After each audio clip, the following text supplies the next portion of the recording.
So this presentation is on seniors and cannabis, and it's been designed to start answering some of the questions that you have. I know I was listening as people were coming in. Some of you are already using it for pain, for appetite stimulation, and I think that's great.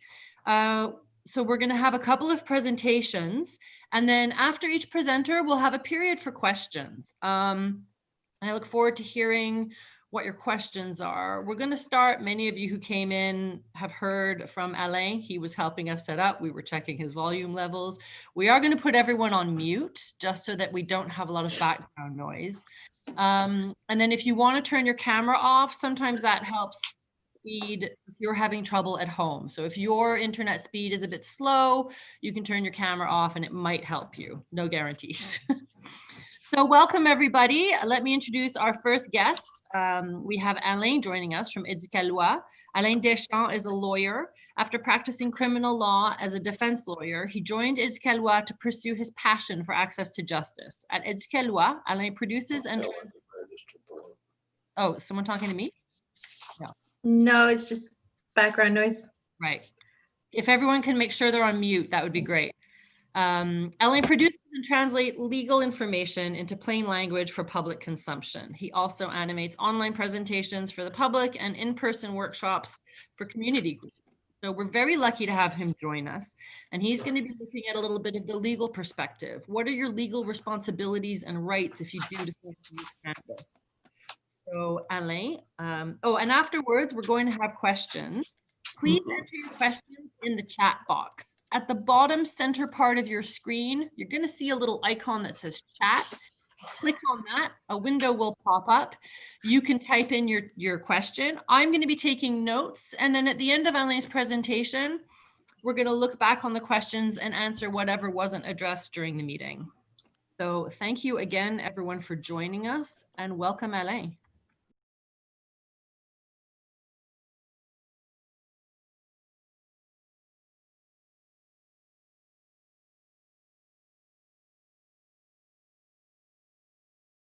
Hi, good morning, everyone. So as Vanessa was saying, my name is Alain. I work with Éducaloi. Our mission at Éducaloi is to basically, actually, I'm just gonna go ahead and mute everyone real quick here so here's some background noise. Go. All right, that should be good. Yeah, our mission at Éducaloi is to basically help people understand what are their legal rights and obligations in Quebec. And to do so, we have a lot of different things, a lot of different resources. The starting point is going to be our website.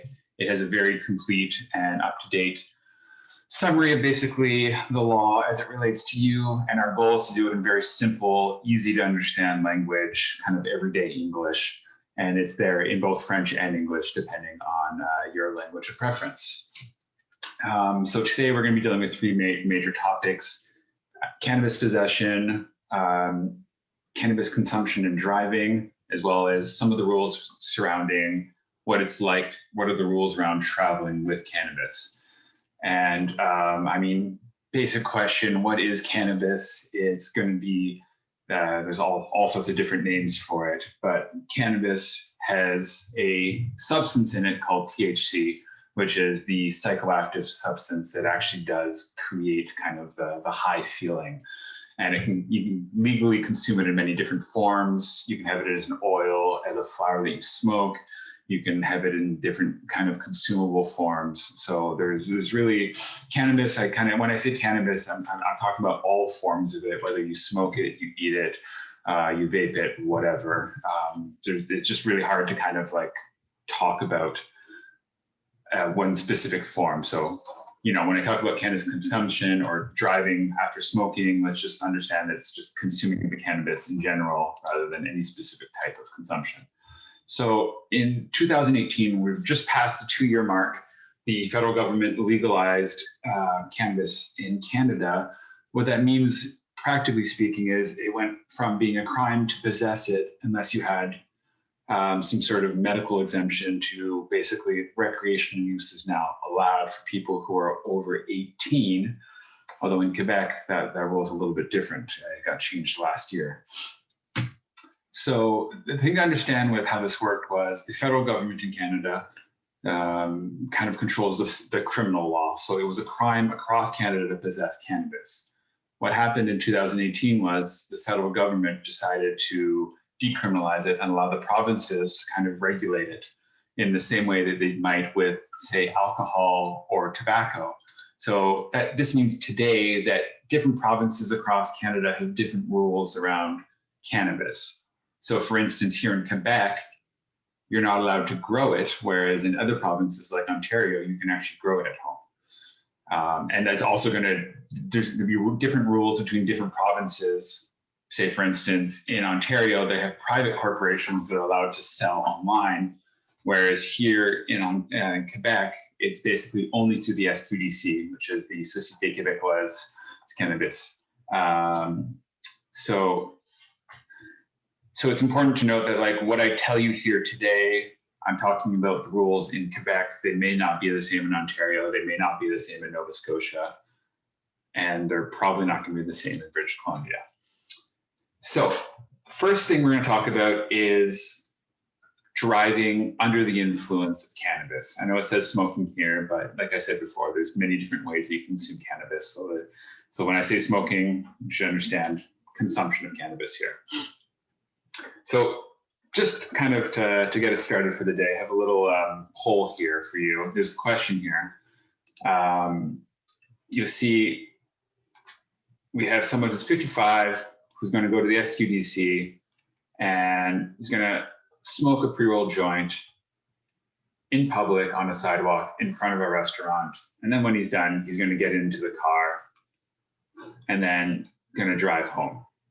So there's a few different things here. And my question is generally, do you think this is going to be something that's legal or illegal? I'm just going to I'm going to put up a little poll here, and then you'll be able to answer whether you think what he did in this case was legal or illegal. There should be a poll up on your screen right now that you can answer. I'm just going to give it maybe another 10 seconds here. I've got 30 people that have answered. Let's see if we can get up to 40. Come on, 5 more people. All right, we have 76%, 80%. Man, our participation rate is great. This is better than federal elections. Congratulations, everyone. Okay, so 81% saying it's illegal, and 19% say it's legal. I assume everyone can see the results on the screen there. Just get a few head nods. Great, awesome. So moving on, we're gonna kind of go over why this might be actually illegal. 81% of you were correct. There's a few things here that went wrong for our friend who smoked his pre-rolled joint in public and then got in a car. First of all, it's really important to know you cannot consume cannabis in public in Quebec. That means in a park, on the street, anywhere that's a public place, you're not allowed to consume it. There's a possibility for some cities in Quebec to kind of put aside places in parks that are allowed to consume cannabis, but that's currently not happened anywhere in Quebec. So you have to be careful about consuming your cannabis in public. And that means generally you're going to have to be smoking it in a private place, somewhere at a home or anything like that. So if you own your home, no problem. If you're renting, your lease can say that you're not allowed to consume at home, because your landlord has, for the same reason your landlord can say no smoking cigarettes at home, they can say no smoking cannabis. The really important part here, though, is consuming cannabis and driving. So I think we're all familiar with the criminal law that says you cannot drink alcohol and drive. The DUI is the classic example, but in Canada we call it driving like while impaired. It's called impaired driving, and this applies for both alcohol and for any type of drugs, including cannabis, obviously.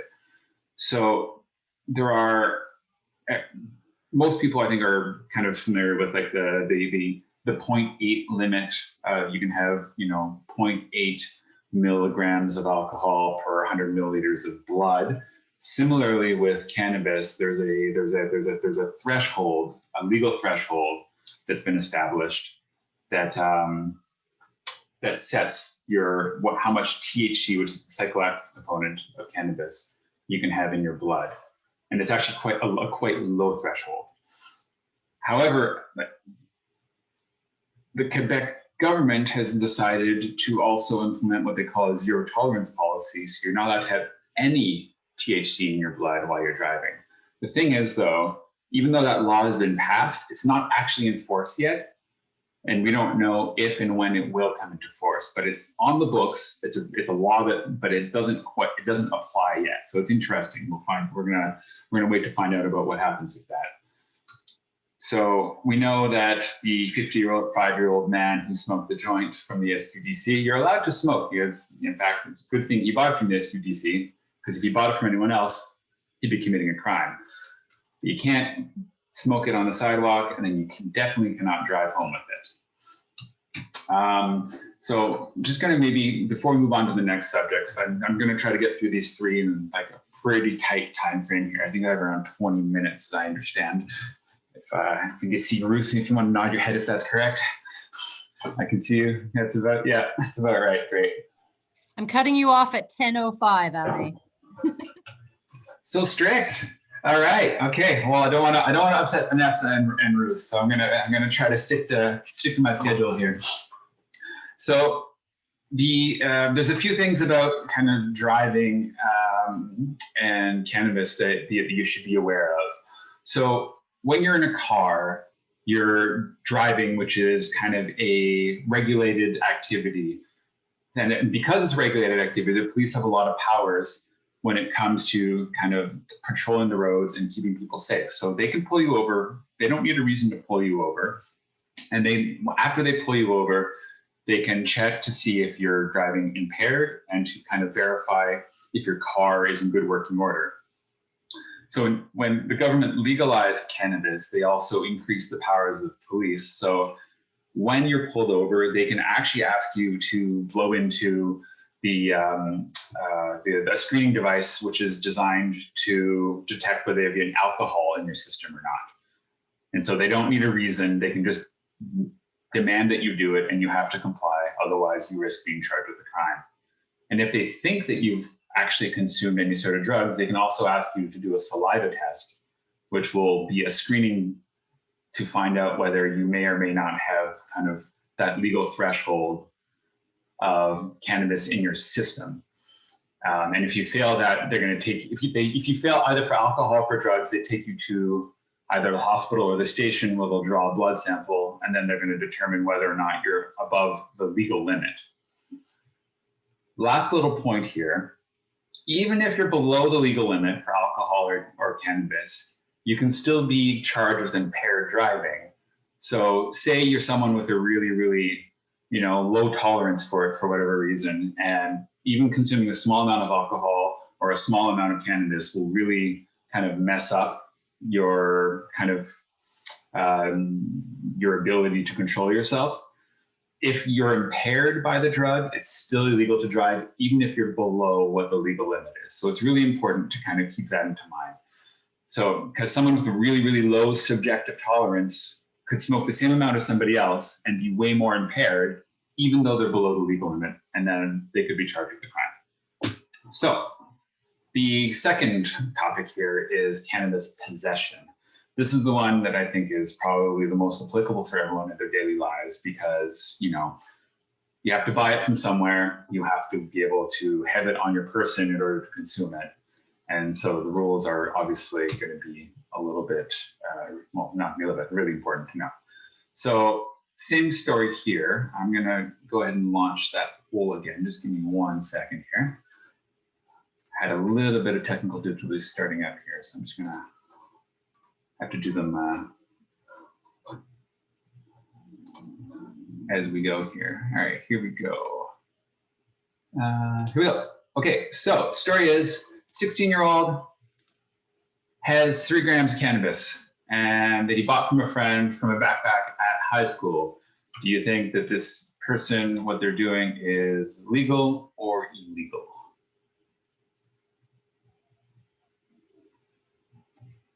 I'm sure none of you have ever done this before when you were younger, so it's just gonna have to use our imagination here. All right. Well, okay. I think we have a pretty clear consensus here that what happened here is no bueno, as they say. 95% says it's illegal, and you are correct. So before we get into why and why not, I mean, I think we have a pretty intuitive understanding why what happened there is illegal. But the general rules here are you can have 30 grams of cannabis on you at any time in public. And then what happens is if the other types of cannabis I was talking about, you can have it in edible forms like the brownies or hash here, which is we have on the right, which is kind of a really strong concentrate of cannabis. 30 grams of dried cannabis is equal to around half a kilo, depending of kind of, let's say, brownies, or 7.5 grams of hash. So the rule is generally you have to be 21 in order to possess cannabis in Quebec. In other provinces, it can be as low as 18. Initially in Quebec, it was 19, but then last year in January, the government upped the minimum age to 21. You're only allowed to have legal cannabis. That means you have to buy it from a legal source. And in Quebec, that means it's the Sqdc. If you buy cannabis from another source, you're in possession of illicit cannabis. You could be charged with possession of illicit cannabis, which is the same as the old crime before it was legalized of possessing cannabis, period. As I was saying earlier, you cannot have it in public places. That means especially not in schools. You can't have it in hospitals. You have to be careful really about where you're possessing it. Now, obviously, I know medical cannabis is something that interests a lot of people here, and the rules about medical cannabis are a little bit different, but we're going to let the expert deal with that in the second half of this presentation. I don't know all the ins and outs of it, so I'm not the best person to deal with it, but for those of you who are not medical cannabis users, important rule is don't have more than 30 grams at a time. You can have much more at home. You can have 150 grams of cannabis at home, but you can only carry 30 of it in public at a time. And it makes sense when you think about it because the Sqdc's limit per purchase is 30 grams. So it's not like you can go to the Sqdc and buy more than you can legally carry. So just remember, only ever carry what you can buy from the Sqdc at one time, which is 30 grams. So here then, obviously the 16-year-old's not allowed to possess cannabis because the minimum age is 21. You can't buy it from a friend because the Sqdc is the only person that can sell it in Quebec. And you can't have it at school because you're not allowed to possess it in school or many other private establishments as well. There's a lot of different rules about it. I'm just going to check myself on time here. So I have until 10 after, is that right? You have until 5 after. 5 after. Okay, so I got a bit more time than I thought. So I might be able to go over a few more things afterwards because I think I designed my presentation to be a little bit shorter than it has to be. Maybe a first in online presentation history, done much earlier than I was expecting. But that's okay. We can talk about a bunch of other things. So going back, all right, I guess the third topic we can talk about here is borders and immigration, which is actually, now that I think about it, I don't know how relevant it is because nobody's traveling these days. But maybe we can look forward to a brighter future and a happier 2021 when we can go down to Florida or go down to Maine during the summer, you know? That's, I'm an optimistic person. I hope, I think the future's gonna be better. All right. So we have a Canadian on vacation here, and what they do is they're going to buy themselves a candy when they're on vacation in Amsterdam. I think, as we know, the Netherlands are kind of well known for having, cannabis that's legal to consume. And I'm just going to go ahead and go. I'm going to relaunch this. Here we go. And they bring home to Canada as a souvenir. Is that something you're allowed to do? I believe the poll is up. Yes. Okay.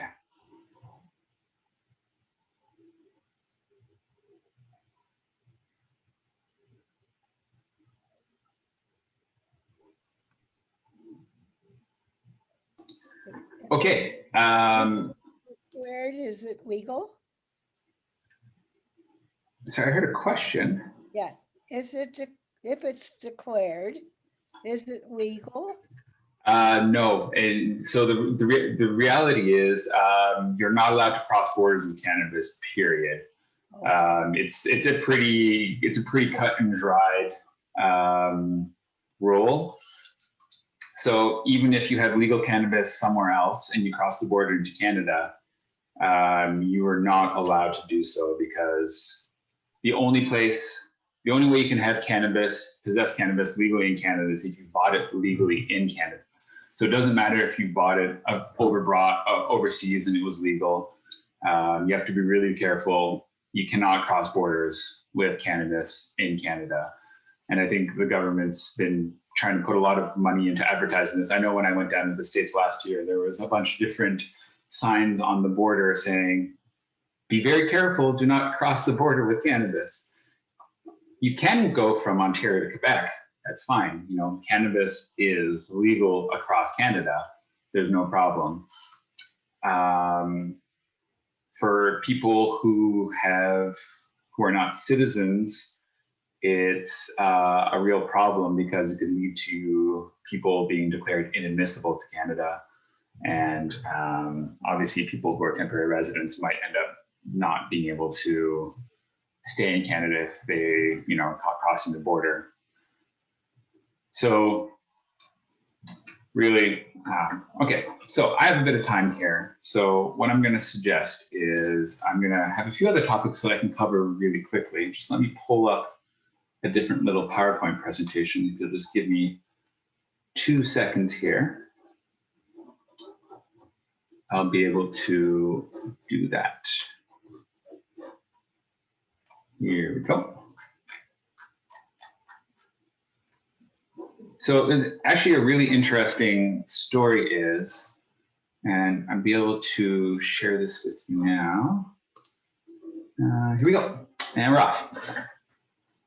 So as I said before, one of the interesting things is that in Quebec, the government passed a law saying you're not allowed to grow cannabis, but in other provinces, you are allowed to grow cannabis.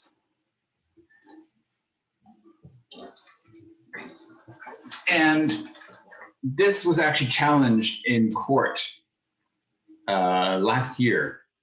Somebody challenged the Quebec law and said that it was illegal for the Quebec government to forbid people from growing cannabis at home, because the criminal code no longer prohibits that. And the court actually agreed with that person and has struck down the government's prohibition against growing cannabis at home. So right now, it's actually legal to grow cannabis at home. But that case is right now being heard at the Quebec Court of Appeal, who could overturn that decision and then put the government's law back in force. So it's kind of a really interesting situation right now, where even though the law says it's illegal to grow cannabis in Quebec, the courts have said it's okay, you're allowed to. And that means right now, you're allowed to grow up to 4 plants at home, because that's the criminal code says there's a limit of 4 plants that you can have at home. So as long as you're not past that 4, and until the Quebec Court of Appeal says otherwise, you can actually grow cannabis at home. And again, it's important to know there are exceptions for medical cannabis, because you can either, you're allowed to have grow your own cannabis for medical purposes, or delegate somebody else to do it for you. But I'm not going to get too much into that. But I don't want to scare people who have, medical cannabis exemptions. As long as you're respecting the medical cannabis laws, then you're really okay. So really quickly here, because I see I'm running a little bit lower on time. the Sqdc is the only place you can buy recreational cannabis in Quebec. There's lots of options of buying it online. You can get it in Ontario, BC, all that other stuff. But just so you know, it's illegal to buy that in Quebec. Kind of went over this already in terms of, growing cannabis.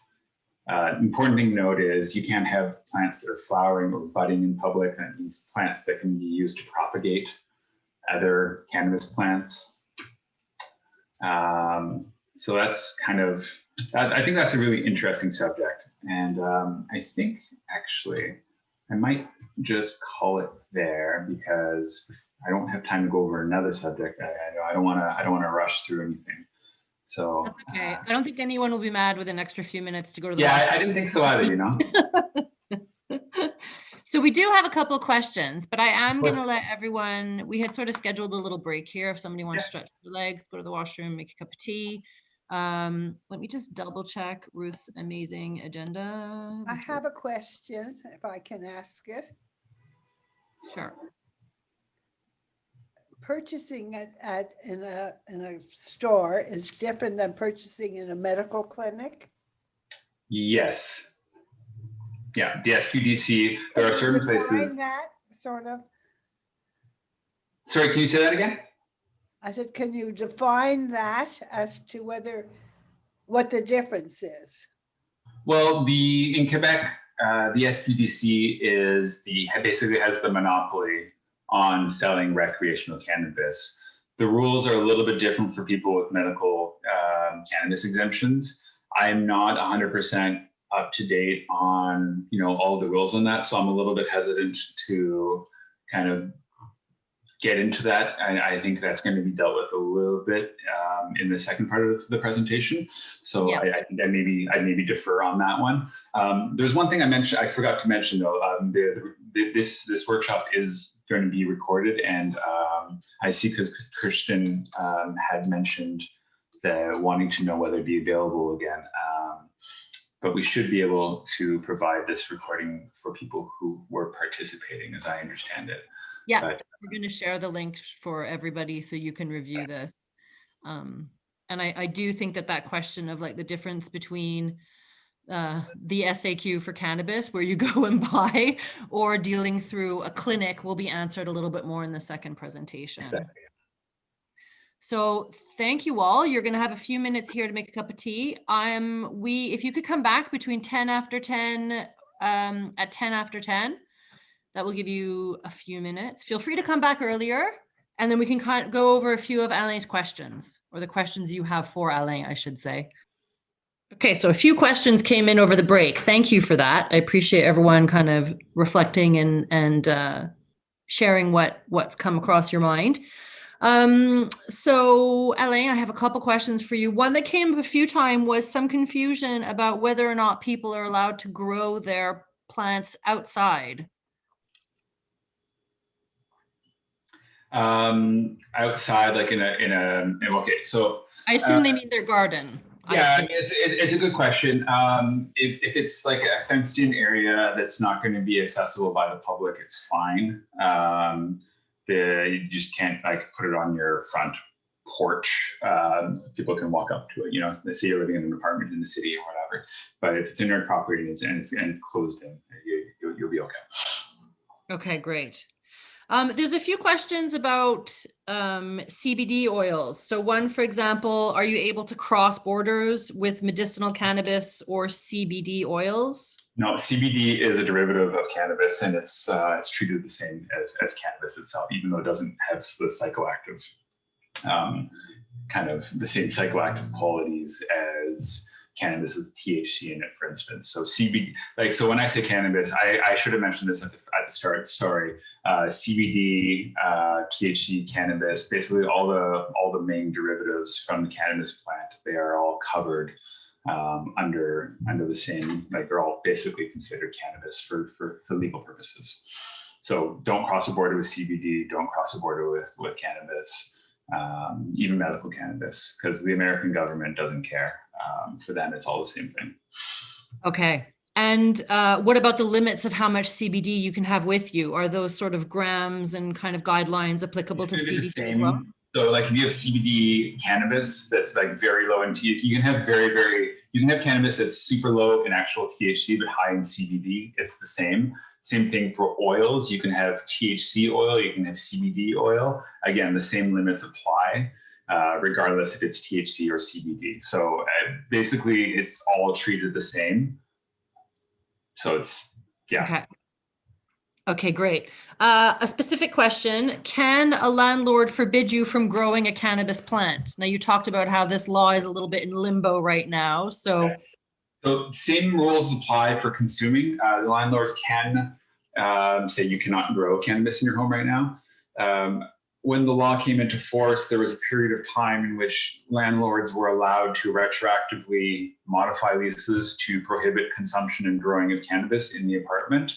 That deadline is passed. So if you have a lease that's a few years old and the landlord did not back in, I think the deadline was probably February of 2019.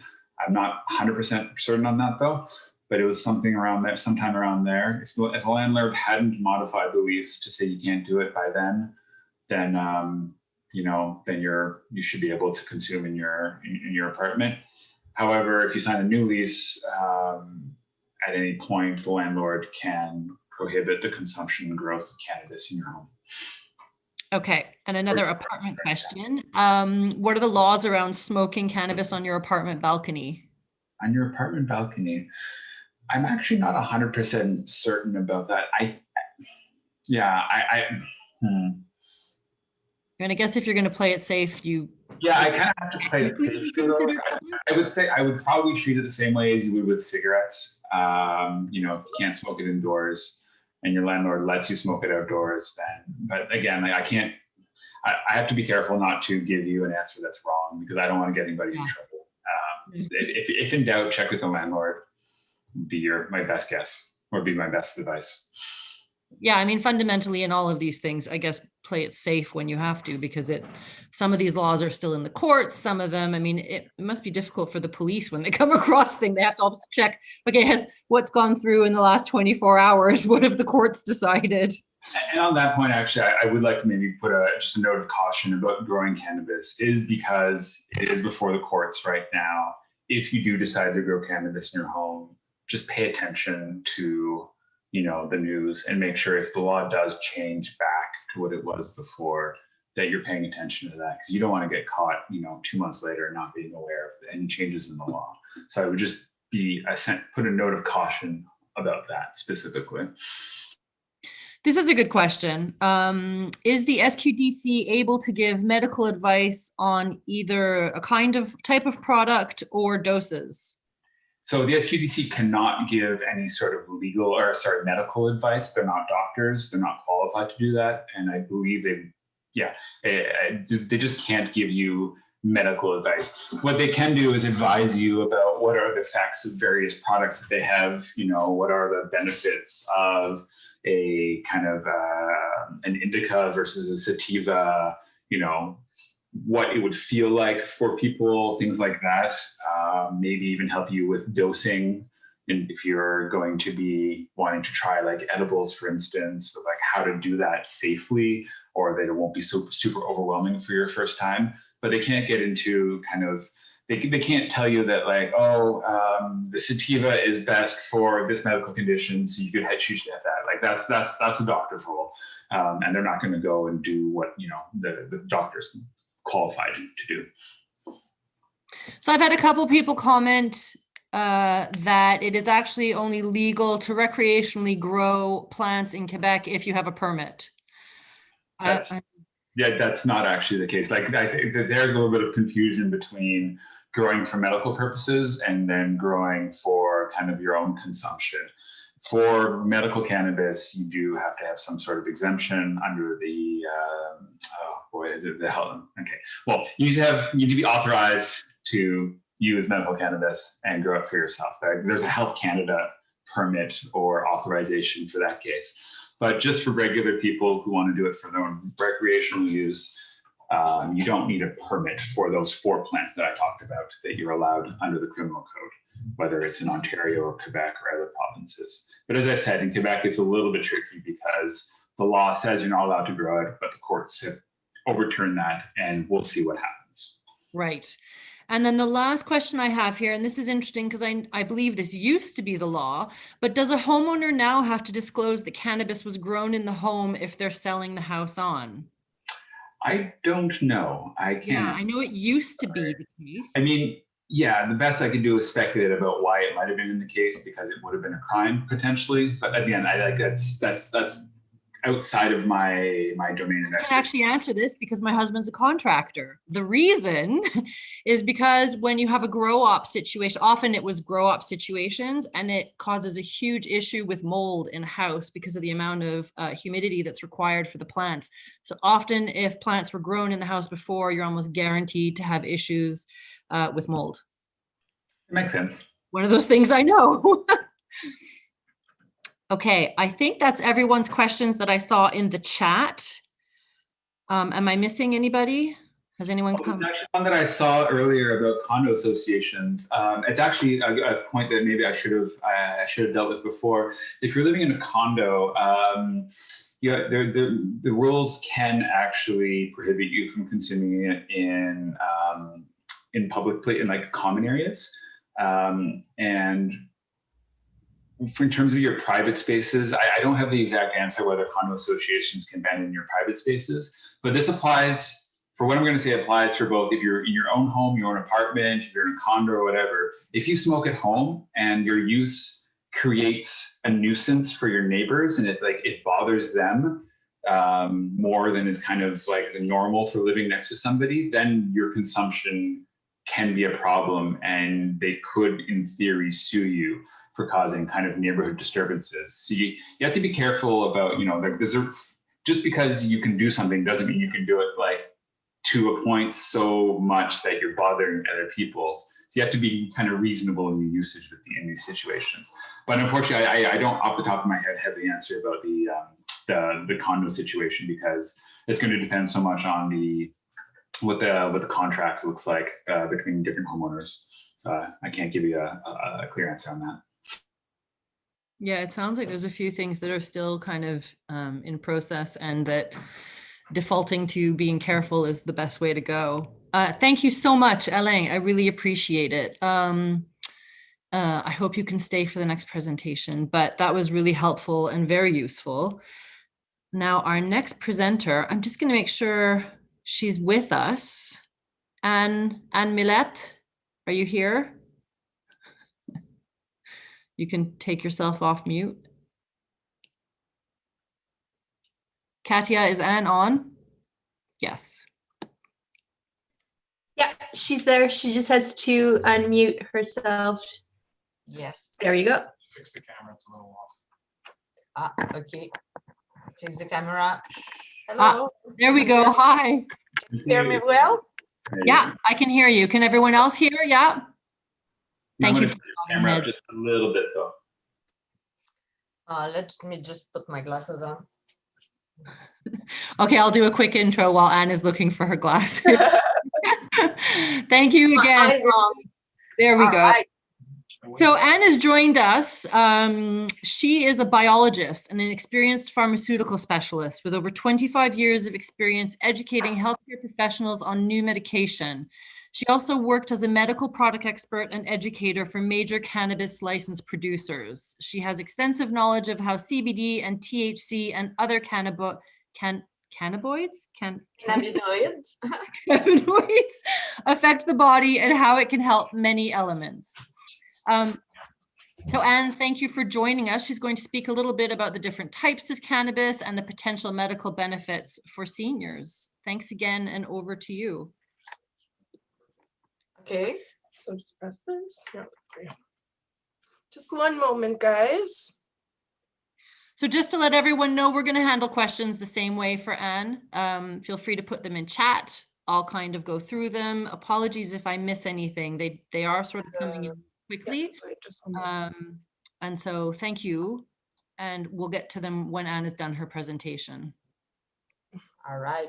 I'm just about to start here. Just one moment, guys. Can you see the screen? Can you Yeah. guys see the screen? Yeah. All right, so thank you very much for inviting me to talk about this very hot topic. So I'm just going to go over some very basic information about cannabis, and then we're going to be able to take some questions after that if you have a question. So I've already been presented, so I will skip that slide, but and go to the first one right now. Actually, cannabis, we've been describing the cannabis previously, but there's actually three kinds of cannabis. There is the cannabis sativa and the cannabis indica and the ruderalis. For your information, the ruderalis is the hemp. So you can have use hemp anytime you want, but the ingredient the only reason why it's called hemp is because it has less than 0.3% THC in it. So that kind of cannabis can be sold without a prescription right now, and they can be grown. I think they need some special authorization when you grow it, but for the big producer of hemp. But we're going to talk mostly about cannabis sativa and cannabis indica. So when we talk about a medical prescription. What's the difference between CBD and THC? Actually, there are many ingredients in the cannabis. There's 115 components present in the cannabis plant.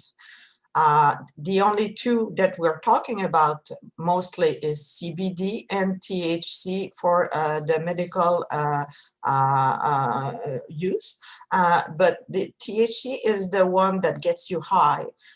So most people who want to medicate without having the high will privilege the CBD because not only can you not be high using it, but you can also go to a higher dosage, which would be probably more adequate for some condition because since you don't have the height that restricts you to a slow dosage, then you can modulate your prescription, using CBD. There's also, in the prescription product, there's always a little portion of THC, usually less than 1%.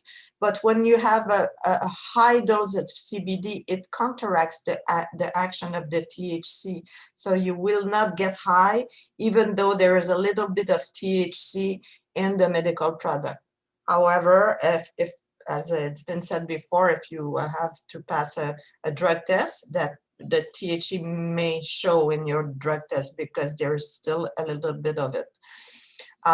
So how does it work? Actually, the cannabis works with our body because we have our own cannabinoid receptor in our body.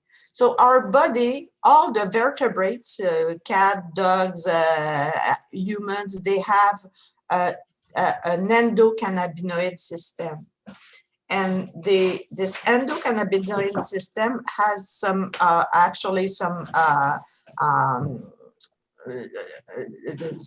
excuse me, someone changed the slide for me, but it's present all over your body. It's either in the brain, in the skin, in the pancreas, in the bones, in the liver. So that gives you an idea of why it's working for so many conditions. It's because the endocannabinoid system inside of us talks to the plant, the phytocannabinoid present in the plant. It's kind of a substitute for it. And the endocannabinoid system has been found 20 years ago only, and it was unknown before. So that's why we're trying to do some clinical research in order to find out, which cannabinoid will be the best for our condition. Actually, I want to show you a slide here. See on top of the slide here, maybe you can see my arrow there, the CBD and the THC. And these are the conditions where cannabis can work, like reduce, suppress appetite or stimulate appetite. The THC, it gives you the hunger, you know, the munchies, as they say in recreational cannabis. It gives you a pain relief. The THC can reduce the vomiting and the nausea, and it can also suppress muscle spasm, like in spasticity in some condition. But look at the CBD, it does all that.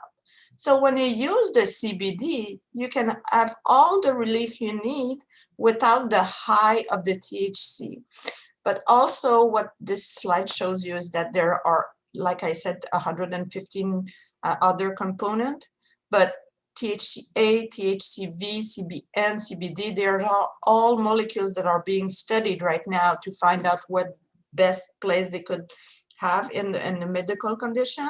So these are clinical studies that are going on, but also in the future you will have some synthetic cannabinoid appearing on the market, because the big pharma, you know, they're going to want to have this this molecule, that's for sure.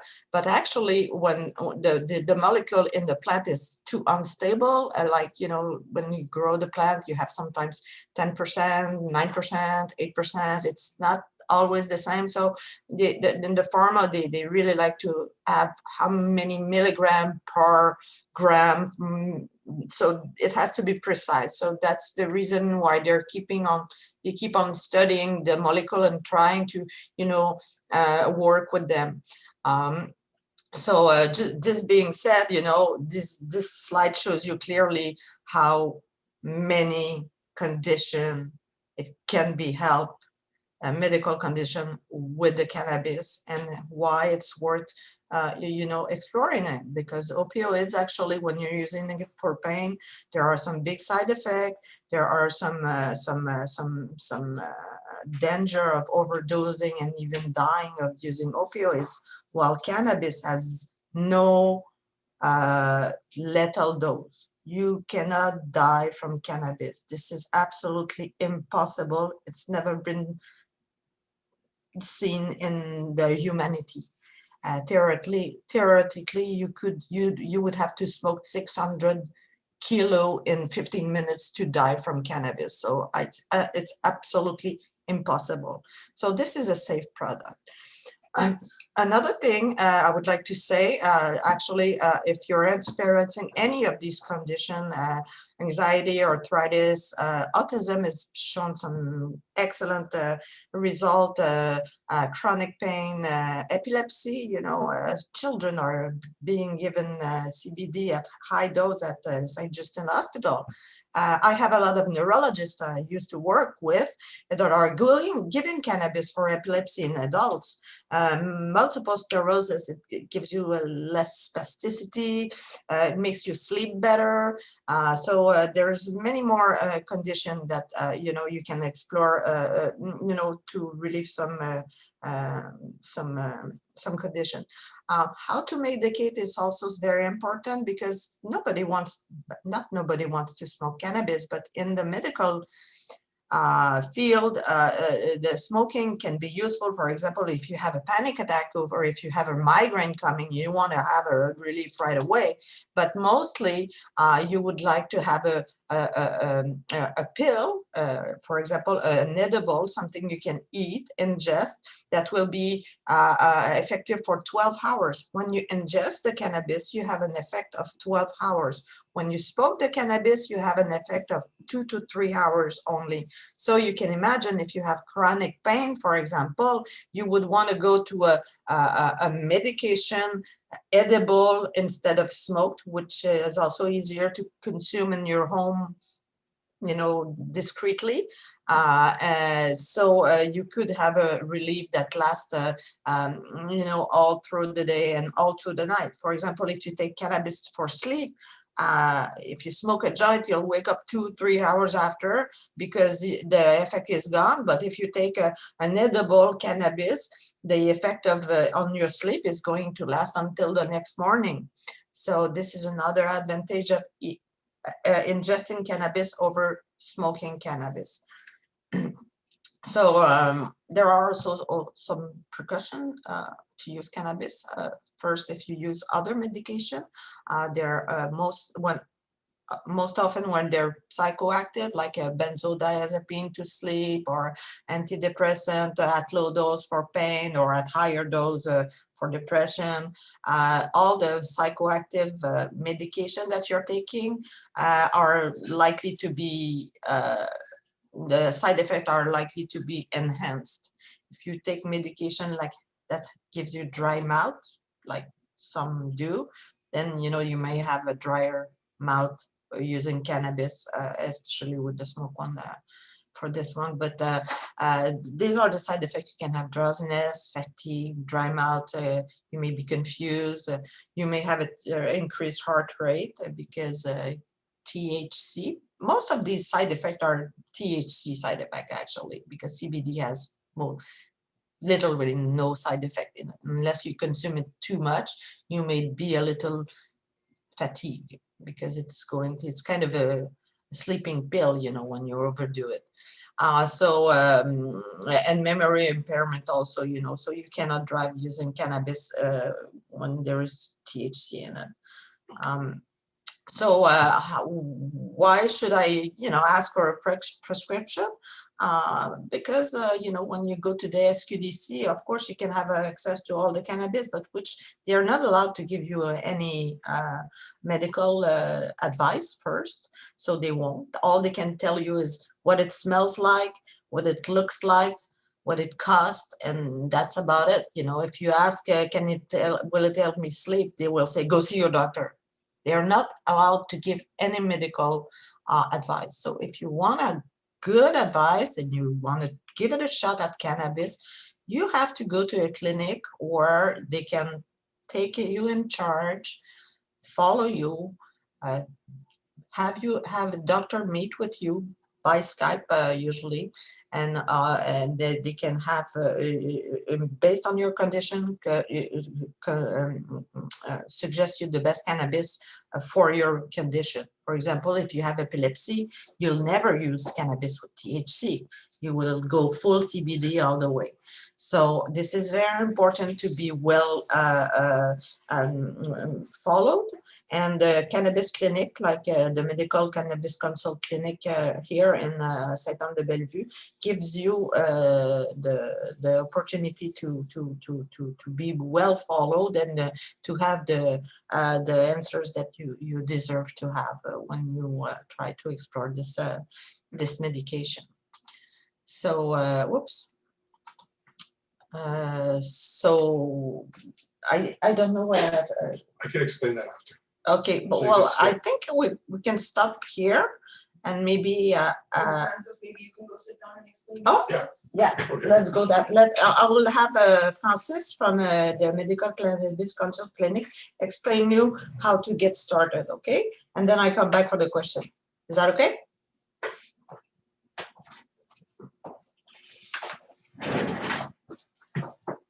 Hey guys, how are you? Let me just fix this. Maybe you can hear me. I'm a little taller. All right, my name is Francis. I'm the owner here at 57 Medical Cannabis Clinic here in Saint-Anne-de-Bellevue. What we do is we educate people on, specific strains. What are the laws? Where do you get your medical cannabis prescription legally? We also facilitate you a health practitioner that has a license to prescribe medical cannabis via online platform. It's a form of Skype, especially through COVID. Nobody really wants to go see doctors anymore, so everything's done online. Most seniors that are not too computer savvy, we also help you on a phone call. So this health practitioner gives you a medical cannabis prescription. We do the processing. The administration does all the processing. We give you the education on what exactly what is your licensed producer that's best for you, and then from there, what we need in order for you to book your appointment online or in person. We don't need a doctor referral. What we do need is a medical document confirming that you have a condition on why you want to use medical cannabis as a medicine. So usually most people just go to their pharmacy. They ask for that list, kind of like what you do at the end of the year for your taxes. You ask them for a list of prescriptions. You bring that list in. We put it into your file. The health practitioners are going to take a look at your file to see exactly what type of condition you have. They're going to review it, and they're going to talk it over with you online or on the phone. And yeah, so like we jumped over to after the health practitioner, then we choose a licensed producer. We call them LPs, as you can see down here. Most people don't know what we're talking about. What's a licensed producer? These people are they're legally allowed to produce, process, and sell medical cannabis. So when I first started, there was about 45 licensed producers about 3.5 years ago, 4 years ago. Now we have over 454 licensed producers. So there's a lot of licensed producers that are on the recreational side, and there's a lot of licensed producers on the medicinal side. And since we are a medicinal clinic for cannabis, we all obviously have built relationships and networking with these licensed producers that help us with education, that help us with a lot of reading information on medical cannabis. And what's good about us having a contract with them is that if there's any kind of problem with processing, or we need something fixed quickly, which it does happen, we have the contact with a representative to be able to get the process done a lot faster than if it was just done on your own. A lot of Quebec doctors, they don't want to get involved. Why? Because they don't really know much of the process. So that's one of the biggest problems we're having here in Quebec. We use Ontario health practitioners. Why? Because they have to go through a medical cannabis, a medical cannabis they have certification in order for them to be able to give you this prescription. Where in Quebec, they're allowed to prescribe, but they don't go through that process. So a lot of them don't feel comfortable to actually give the prescription. So we also work with a lot of health practitioners, doctors that send us patients. So they're very weary on actually giving the prescription. So they just rather send us to us, and we take care of all the processing with our health practitioner, which kind of helps also because our health practitioner is vetted before the process starts. So when you send your prescription via fax, digital fax, to the licensed producer, the process is a lot faster, right? So if you go directly to your doctor, lots of doctors don't want to do it, and if they do it, they don't know what to do with it. So they write out a prescription, and they're like, here, go figure it out yourself. So people are kind of lost in the world of cannabis, where what we do is we basically hold your hand, process everything. We go through the legal prospect of it in order for you to get the fastest way of getting your medication. And that's the difference between going private, which is, if I ask my doctor I need an MRI, there's two choices. I could go, through the government, like it could take me 3-4 months to get MRI, or you pay and you go private. And once you go private, you get the process goes a lot faster and you get results a lot quicker. So what are the benefits of having a medical cannabis prescription compared to going directly, just say, to the Sqdc, which Anne explained. At the Sqdc, they are not allowed to talk anything medicinal. If you tell them I need something for sleep, they're not allowed to give you any recommendation because they're for recreational. Where with us, when you sign up with us, part of what you're signing is you're giving us access to be able to give you education on what type of strains that you need. And we usually use terpenes, which I think we could talk about it next time. I think we went through the terpenes. So what we do here is once you get your prescription, we guide you, we follow up with you, we give you the correct microdosing. That's basically a law that all the licensed producers have to go through. So it's basic. They call it low and slow. And then from there, Anne mentioned that you don't really, CBD doesn't get you high. So most people that start consuming or never did it before and they're a first time user, we always would start with CBD. Why? Because CBD is the non-psychoactive part of cannabis. So a lot of people feel a lot more comfortable going with CBD. And I'll be honest with you, we always try CBD as much as we can until we turn to THC later on. Depending on your condition, how chronic your condition is, how chronic your anxiety is, how chronic your pain is, how chronic your insomnia is. Those are the three main reasons why people come see us at this clinic: is anxiety, pain, and insomnia. And I think, Anne explained to you all the different types of reasons why you can get a medical cannabis prescription. So we do have a long list of that. I'm just going to click on the next one, see what this one's. Is this me? Licensed producers. So back to what I was saying, licensed producers are authorized to sell, process, and sell medical cannabis. We have tons of them, which I explained to you earlier. Here are just a few that we work with directly. These are basically the guys that first started in the industry. So they're very well known. Spectrum is basically Tweed on the recreational side. Tilray, we work very well with them. Great organization. Green Dutchman is the only certified licensed producer that's organic. So people that are very into the organic, well, we would help you choose that licensed producer. People that like to consume dry herb, right, which we call the dry herb of cannabis. Well, you know what? Cannafarm has a lot of good options for people that want to use cannabis dry herb as a medicine. Hexo is one of the only medical licensed producers here in Quebec. They have their own benefits. As the ones that started with the spray. I know a lot of them are doing it now, but they're one of the first ones. So these licensed producers are the ones that are legally allowed to grow, process, sell for medical purposes, and they do also a lot of research. Okay, so those are your licensed producers. All right, well, there we go. We have questions. So I'm going to let Anne answer the scientific parts of cannabis. If you guys have any more questions about so in order for you to be able to know how the process goes, you have any more questions, I'll be right next to her, okay? All right, guys, thanks for your time. Thank you. So everybody, we're just going to give you probably a 5-minute break here. Think about any questions you want to ask. Some of you have already put some in the chat box, so thank you for that. And then we'll come back in 5 minutes and ask a few questions because I think we probably all have a few. That was super interesting. I feel like I could sit and listen to these guys for a lot longer. Thank you all who are sending questions. It's very appreciated. I know that we probably all have a lot more questions. Feel free to keep sending them in the chat. I'm going to do my best to keep track of everything. And apologies if I don't see what you send. I'm trying to keep up with them. So Anne, are you back? Yes, I see you on mute. Okay, I'm back. There we go. Hi. Hi. Okay, so, and I assume Francis is next to you? Yes, he is. So I'll read out the questions and you can decide which one of you is better placed to answer.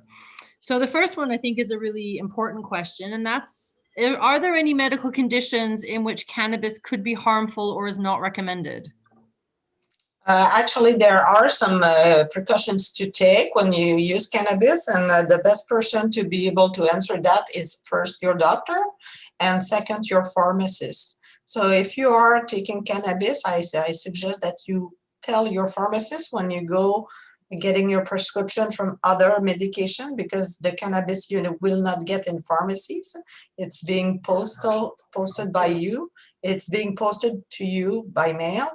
But tell your pharmacist, what other medical condition, because some conditions are, example, if you have an history of being having psychosis, I don't think you're going to be able to have a THC prescription. Although, in psychosis now, CBD is being used instead of antipsychotic.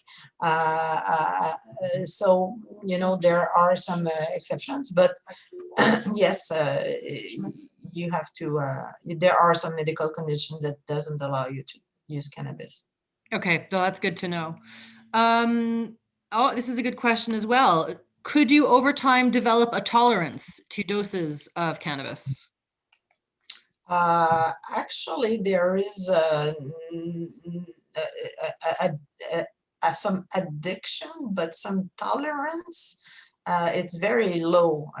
So if you stop using cannabis, for example, you're a big user and you stop right there because you don't have any more, or you're not going to have any side effect from withdrawal symptom. You may have a little bit of sadness because your body is getting, used to not having it, but there's no procedure you have to follow compared to opioids, for example, to for that. So there is no tolerance to cannabis. I think the question is more, so if you're taking, let's say, CBD oil for insomnia, and you do that for a year, would you in a year perhaps require a slightly smaller dose? Like, will your system become used to a dose and then you may need to increase? I think that's what they mean. It's probably depending on every person, so I wouldn't be able to answer your question. It's possible, but it's not guaranteed, right? Okay, here's a question. Someone had seen that glaucoma was treated with cannabis before, but didn't see it on any lists. Is that still a treatment for glaucoma? Yes, it is. Actually, if you go to Health Canada site and you do your search on cannabis, the glaucoma is an alternative to medication. You have to know that even in pharmaceutical product, you have to have at least 3 conclusive clinical study to be able to make a claim of we are indicated or we have an efficacy for that. So I give you an example. It's clear as the sky that CBD is effective in epilepsy. Even our minister, Lionel Carma, is treating children with CBD. However, there's not enough clinical study to make the claim as of now. While if you look at chronic pain, there is a lot of clinical study using cannabis. So now it's clearer that you can use cannabis in chronic pain, while it's still not so clear in epilepsy, for example, in cancer, in cancer for nausea and vomiting, it is indicated. Actually, they use synthetic cannabis for that. They've been using it for a while, but you have to understand that when someone chooses to make a clinical research on a specific condition, they probably will go for the biggest need. So they went for the chronic pain, they went for the nausea and vomiting, appetite for a cancer. So we're still waiting in a lot of conditions for having more clinicals. Okay. That's good to know. Can receipts from medicinal cannabis be submitted at tax time? Yes, of course. You can deduct it from your tax income as any other medication. Great. Okay. Are there any side effects to CBD? Excuse me? Are there any side effects? To cannabis? Yeah. Well, there are more side effects to THC than CBD. Yeah, they asked specifically actually for CBD. Well, you'd have to take a very high dose to start seeing side effect with CBD.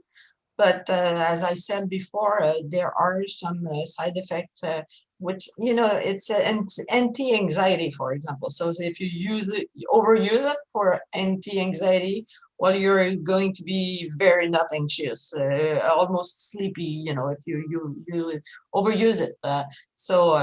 But before you'll get to such a high dose, you'll be able to see the side effect and reach your therapeutic dose, I would say. But you could overdose CBD, but you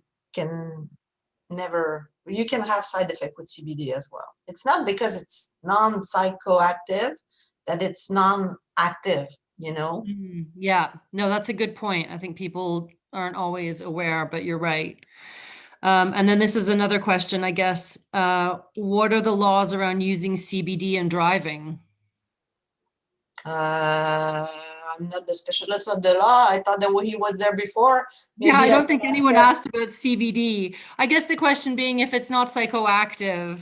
well, there's always a portion of THC in the CBD when you buy it. So unless it's hemp, yes, you may be showing some THC in your blood. And if tolerance is 0, like in Quebec, you could You could get in trouble. Yeah. So, but there is no test available right now. So, and the THC, the cannabinoids stay in the body for a month. So how could they tell if you took it like in the morning or last week? You okay, cannot. but it's still not a So good idea. it doesn't make any sense, to test people right now. They don't have the test to show when you've taken cannabis, because cannabis stays too long in your body, like weeks. Right. Yeah. Would you know whether or not insurance companies cover medicinal cannabis? Some medical insurance companies start to reimburse cannabis. They've seen the advantage of reimbursing cannabis over some other more expensive medication. So they came to the conclusion that, I think, if this person is well with cannabis and we save $5,000 a year, why not? Yeah. So they do. Some do. Somebody would like to know whether or not CBD impacts decision making or your judgment. I wouldn't be able to answer that. It probably depends on every person, but the risk is low with CBD. Yeah. Okay. And then somebody has asked if they wanted to, I assume they're asking to come to the clinic. If they want to come to the clinic for spinal stenosis or pain, so I guess this is anyone with pain, what sort of documentation do you need? Like an x-ray, or perhaps Francis could review that again if somebody Yes. is interested in talking Let to me you. just switch with Francis, okay? For sure. Hey, everybody, how are you? I don't know, did you hear the question, Francis? Yes, I did. Okay. So obviously, the more documents, the better. So, the only problem is getting access to these documents sometimes takes a little time. A lot of people that are dealing with pain don't want to wait. So we just suggest for you to go directly to your pharmacy, ask them to give you a list of your current prescriptions that you're taking in the last 2 years. And we use that as a medical document, supporting medical document on why you want to consume cannabis. But when it comes to back into what we were saying about growing, because we also give growers licenses, growers permits. When people want to grow, that's when we start pushing more like, okay, well, now we need x-rays, now we need your MRIs or referral from your doctor. It's not necessary, but the more medical documents we have supporting why you want to use cannabis, if for whatever reason Health Canada ever wants to come, audit us or take a look at our software, we like to put as much medical documents as possible. It's just like I said, I go try to get myself my x-ray that I did, how many years ago at a hospital. I mean, it's going to take me forever. So I just go directly to my pharmacy and just get the list. We use that as a medical, supporting medical document. So yeah, that's all you basically need. What would you recommend, Francis? You talked a little bit before about how there are some doctors who are hesitant to sort of discuss medicinal cannabis or the use in treating different issues. What advice could you give a senior who's dealing with a doctor who they feel isn't really supportive in exploring this as an option? I mean, listen, at this point, 2001, the Canadian government gives access to medical cannabis for a reason. Why? Because they know it works. They can't stop it. We've been using cannabis for centuries, for thousands of years. When it comes down to me telling you, go talk to your doctor. Now, do you have to do what your doctor tells you? Listen, you're an adult. If you want to use cannabis as a medicine, that's your decision. Depending on your condition, I don't know if I froze there, but my face looks frozen. Yeah, no, you've frozen a bit. Okay. It could have been a better picture, but okay. Your connection, but actually, Francis, if you turn your camera off, your connection may speed up and we may have a better time hearing you. Sorry. Hold on, guys. There you go. Yeah, okay, the sound is better now. Okay. No, don't put it back on. Well, let's just see. So sorry to make you go over that again, Unless but I if I'm think still it's pretty frozen. important. How would you recommend a senior, hello? How would you recommend a senior Hello? Yeah, have, sorry. that's okay. Yeah, back to but seniors. Yes, of course, we always recommend that you talk to your doctor. But I mean, the decision's up to you at the end. I don't have to get the okay from your doctor. Back into like, you know, what medication goes with cannabis, which doesn't. That's exactly what our health practitioner does. They're the ones that are licensed to prescribe cannabis, so they know what medication will be okay with cannabis and which one won't.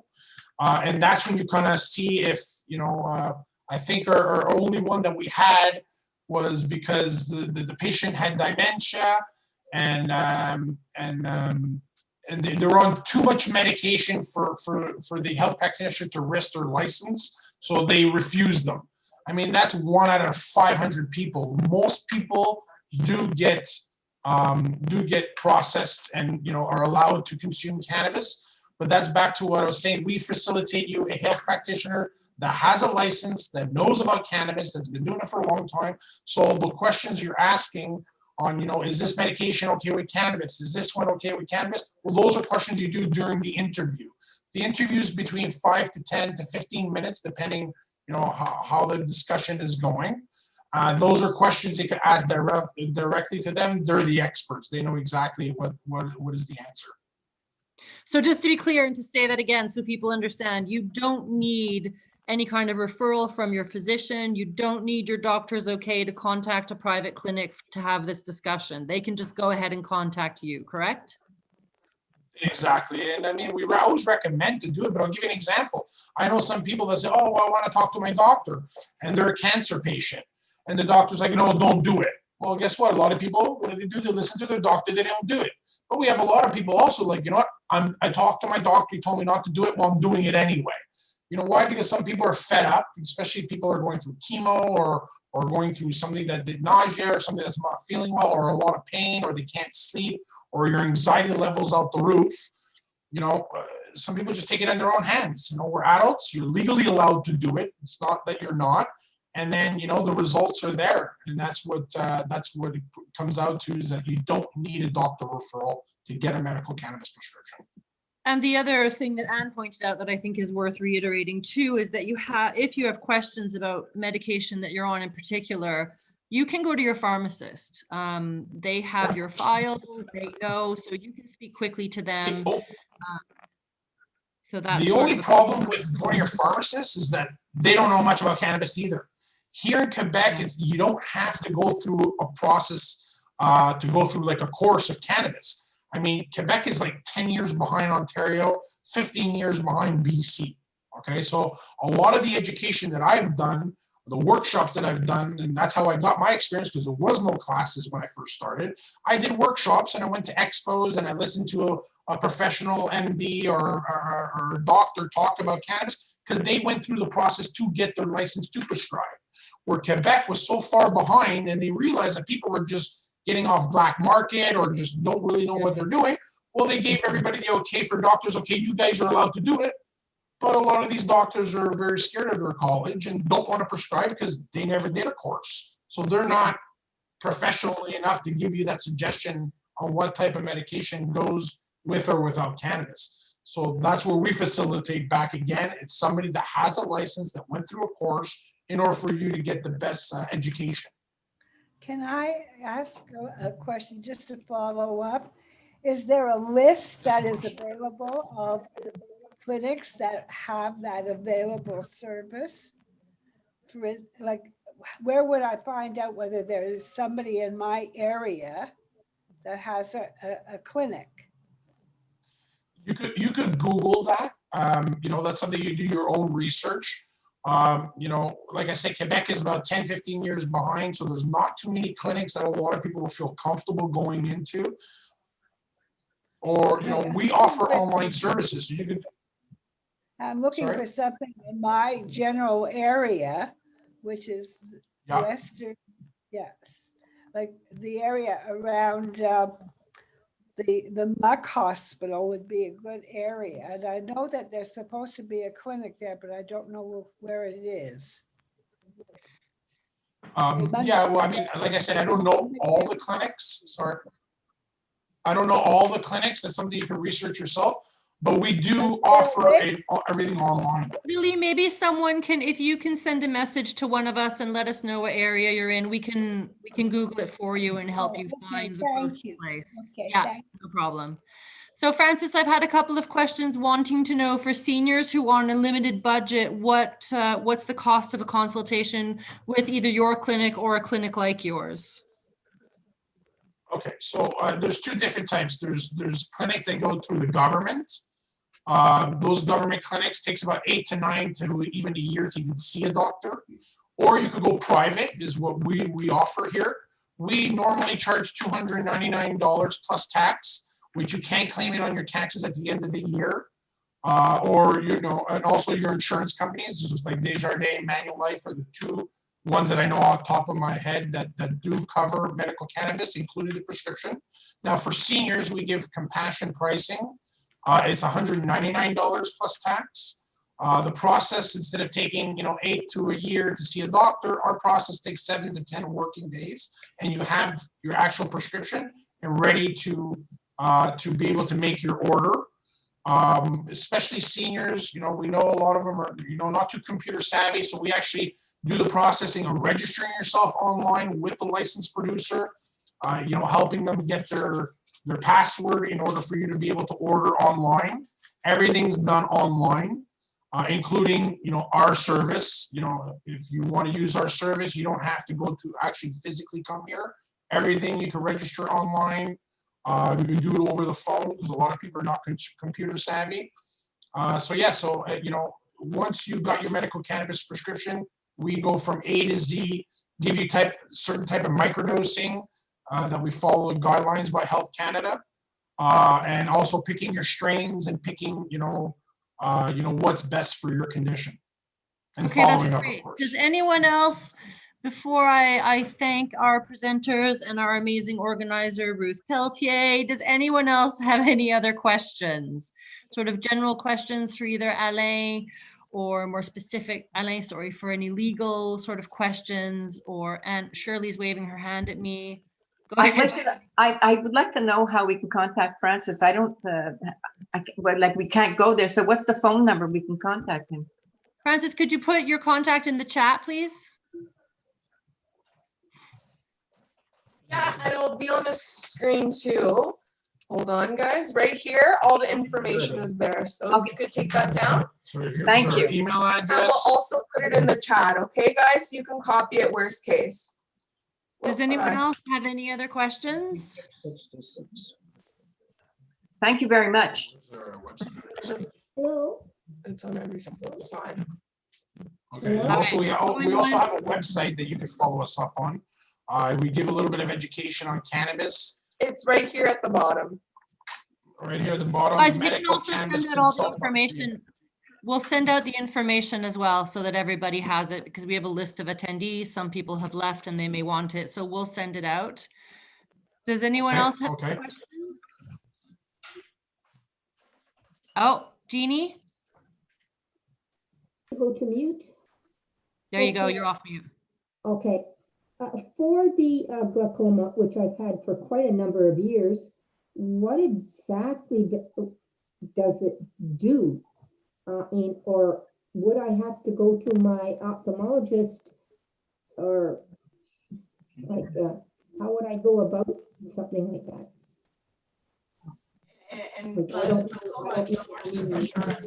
I'm really interested in knowing what to, if it could be beneficial, and how beneficial is it going to be? Can I jump in? Jeannie, I think for personal medical advice, you either speak to your doctor or you make an appointment with one of the clinics. Okay, I don't think we can do this on this type of a call.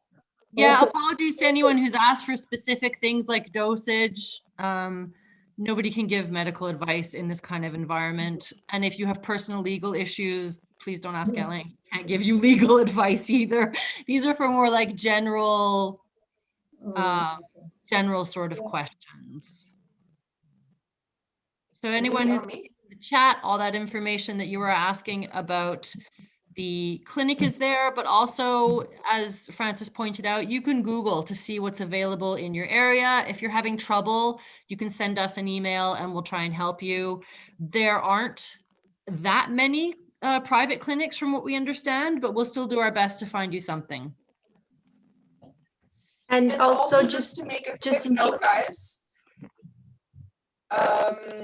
just in regards to our services, we actually do everything online due to COVID, so we can service pretty much anyone all over Canada. So even if you're not in the West Island or in our area, we can definitely help you out.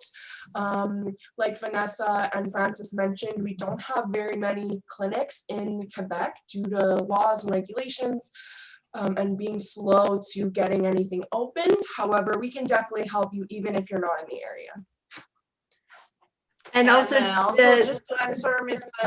Hey guys, I'm going to ask that everyone's talking over one another. So Katia, what were you going to say? Thanks. Just to say that the contact info for the clinic is in the chat, so everyone has it. And then somebody, so I'm going to ask again if there are questions that you put them in chat, because we can't have everybody kind of yelling over one another. This is on here. I just want to make a comment about Jenny. I think she asked about the glaucoma.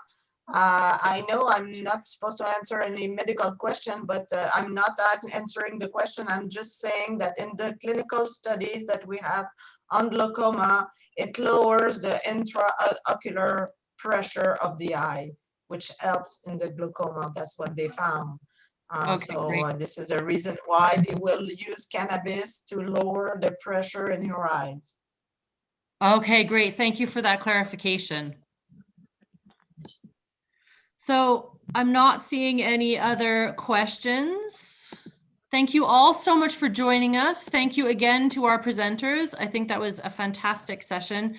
Thank you. I want to say thank you to Ruth Pelletier, who helped organize this and did a great job. Thanks, you all for attending. I think I would like to see another one done in the future because I think this is fascinating. And judging after speaking to Alain, it sounds like the laws may change again in the next few months anyway, so we're going to have to do an update. I wish everyone a great day. If you have any questions that you weren't comfortable asking in a public environment, feel free to email them to the info@Seniors Action Quebec address, and we'll forward them to the speakers and presenters today and try to get you answers.